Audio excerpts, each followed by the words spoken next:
Hello everyone, my name is Elle and welcome to yet another update of my hashtag 365 days of samples. In case you are new, this is a project where I go through all of my sample makeup. So like foil samples, perfume vials, deluxe size products, travel size products, anything that's not full size. And I've either been finishing the product entirely, decluttering it, or moving it back into my collection. Because some things like powder products, even if it's a deluxe size, it's really hard to finish within a short amount of time. So anyway, let's start with the products I finished that I would not purchase the full size of. So the first thing I have here is the Diva Curl It's That Good Super Cream.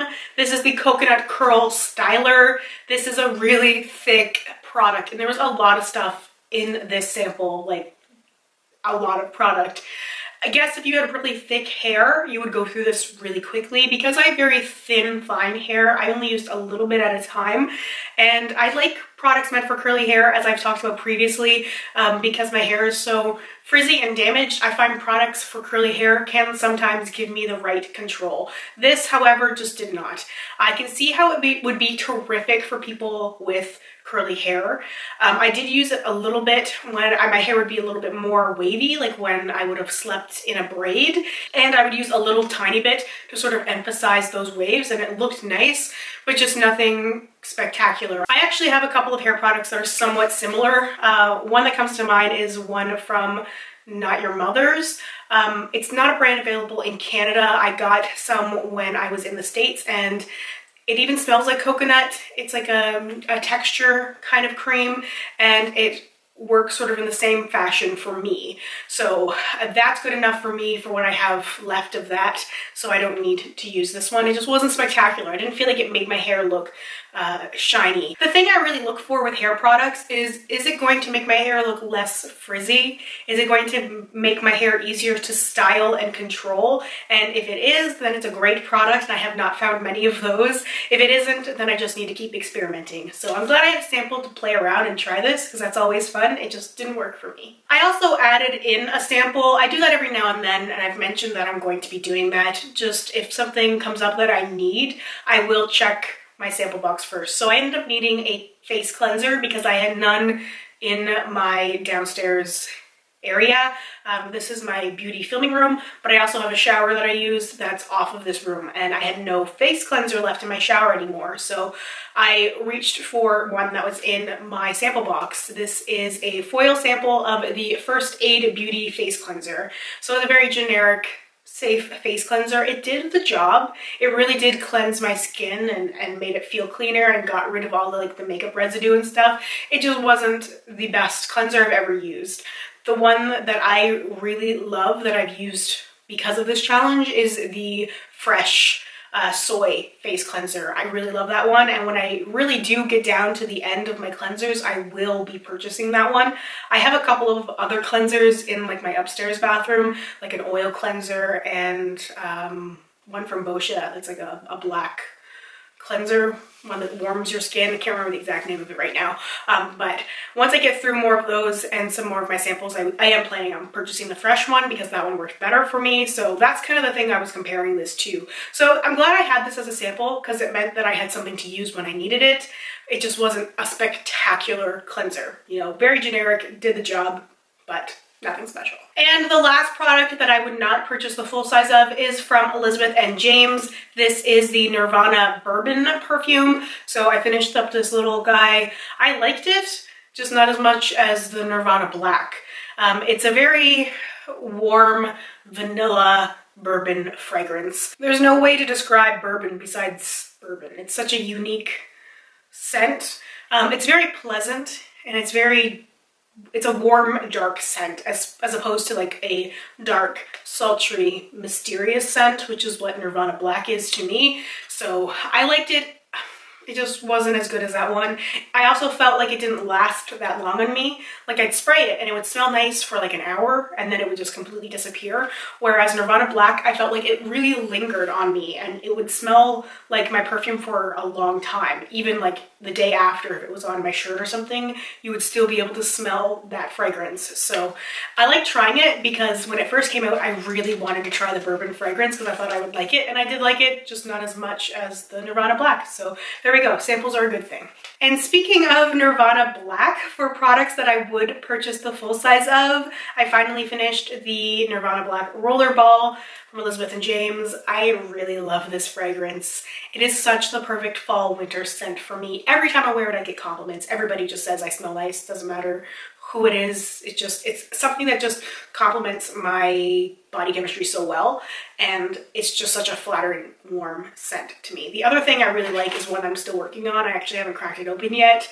Black Opium, which I had used before and I really like, and it's in the same similar vein. It's a very dark, sexy scent, which makes it really fall appropriate, not really a spring summer scent at all. So I don't know if I might put Black Opium aside, and I definitely will not be repurchasing Nirvana Black right now, but I do have the perfume still, which I've been working on, but I feel like it's still gonna be good enough to hang on there until like September rolls around, which I will dig it out again, and then I will use Nirvana Black till it's done, and then I will repurchase it again because I really love that scent. Like, I really think it's my signature fragrance. If you have not smelled these Nirvana perfumes, I highly recommend you do so. See if you can get a sample from Sephora. They often have those little samples, like the vial of the Nirvana Bourbon that I finished when you place an order online. Not saying place an order just to get those samples, don't do that. But if you live close to a Sephora as well, go in and smell them. Like, they are worth it. They are such great fragrances. You might find one that really works for you. I can't recommend them higher. I have two things that I am decluttering because I did not use two lip glosses. No surprise there. The Makeup Forever Artist Plexi Gloss in 202 and the Bite Gloss, this yellow one from, I think it was like a watercolor or pastel set or something that they had a couple years ago. Didn't use either one of these. You guys know I'm really fussy with lip glosses. I'm just decluttering what I don't like. And because I didn't reach for these, having used both of them before, I know they're sticky, so I just wasn't excited to use them. I just dropped the Bite one, but it does not even matter. You guys don't even need to know much about those. The Bite was limited edition, doesn't exist anymore, but it's not even that good. It's not even that good. There are so many better glosses than these two, so we're just gonna move on. Anyway, there are 3 things that I'm moving back into my collection again. I will just mention them really quickly. These 2 were in my last update, the Pure Mineral Glow and the Buxom Bronzer in Tahiti. So both of these guys I decided to move back into my collection because I actually did like it. I know some people said in my last video that I looked a little bit too dark. I think part of it really was my camera. I've upgraded and I feel like it's a little bit more true to color right now. I'm not wearing the bronzer in this particular video, but I have worn it before in different lighting and I ended up really liking it. I like the effect. I don't go for a super bronzed glowy thing often, but when I do, I like to have options. So these are good options. And I am going to hang on to the Too Faced Love Flush Blush in Your Love is King.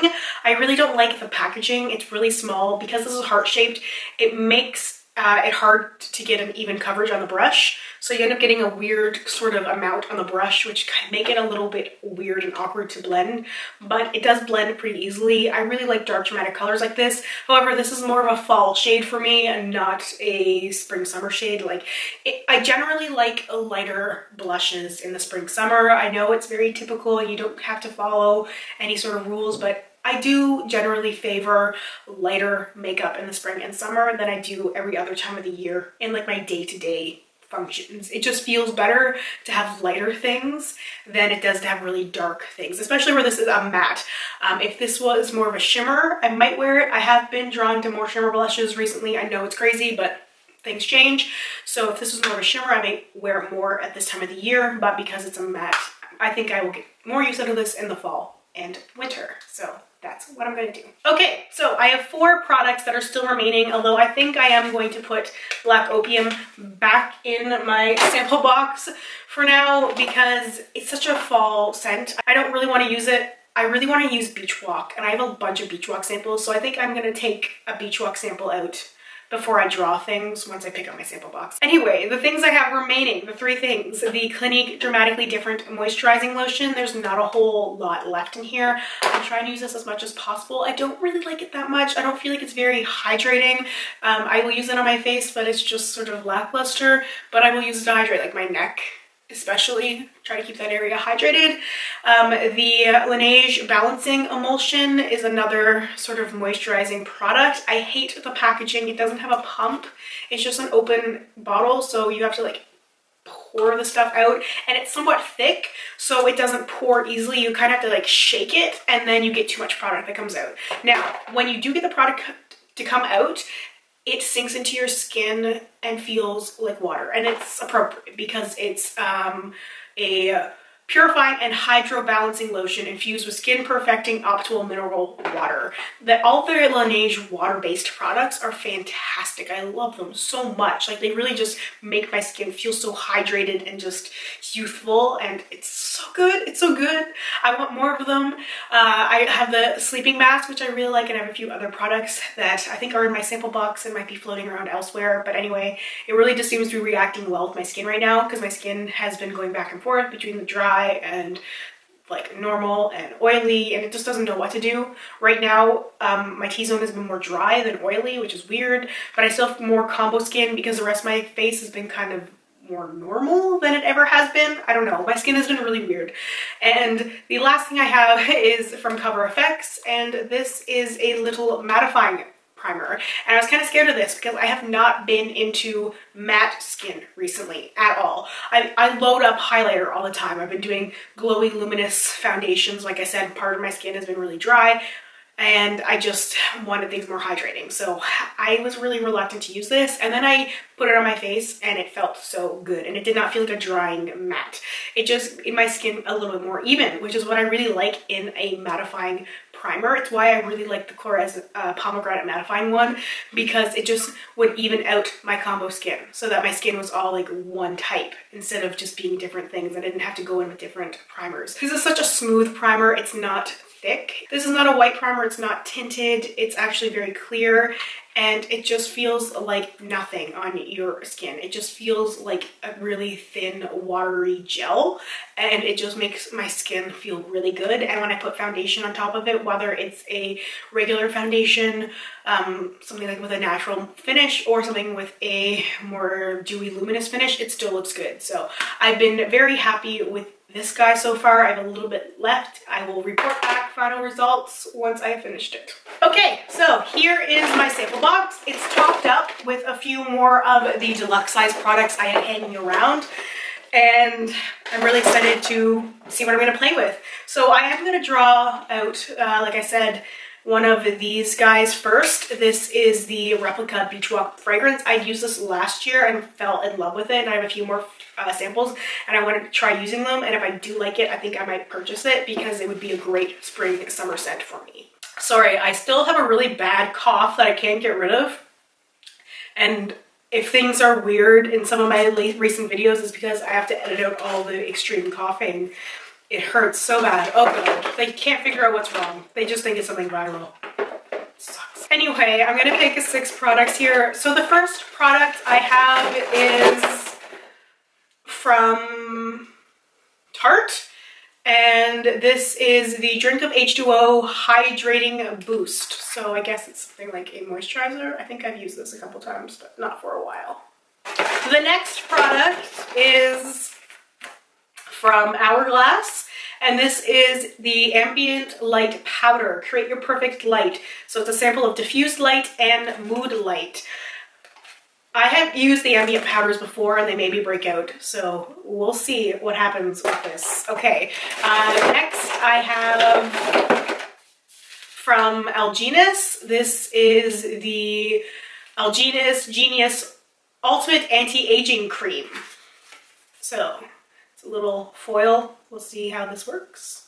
Okay, so the fourth product I'm going to draw is from Benefit, and this is the Dandelion Shy Beam.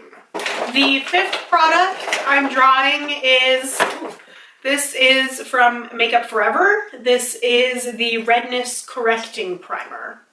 And the last product I'm going to draw is from Makeup Forever as well, and this is the HD High Definition Microfinishing Powder.